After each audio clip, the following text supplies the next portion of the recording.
సమాజమే తలదించుకునేలాగా తెలుగుదేశం నాయకులు అనుచిత వ్యాఖ్యలు చేస్తున్నారు మహిళల పైన.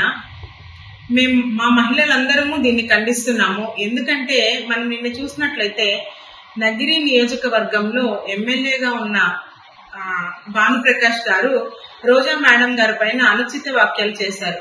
నేను ఒకటే చెప్తున్నాను, మహిళలు ఈ రంగంలో రావాలంటే వాళ్ళు ఎంత కష్టం ఉంటుందో అది ప్రతి ఒక్కరికి తెలుసు.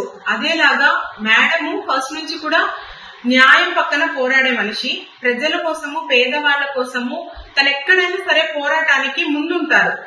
అదేలాగా ఎక్కడ అన్యాయం జరిగింది అని అంటే మేడం ఫస్ట్ ఉండి వాళ్ళకి న్యాయం జరిగేటట్లు చూసే మంచి మనిషి రోజా మేడం గారు.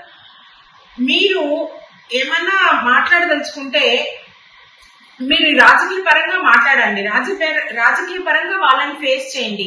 అది వదిలేసి పర్సనల్ విమర్శనలు చేయడము, మహిళలని ఎలా పడితే అలా మాట్లాడడము. మా మహిళలకి కూడా మేడం గారికి ఒక ఫ్యామిలీ ఉంది, తను ఇంతకు ముందు ఎక్స్ మినిస్టర్ గా ఉన్నారు.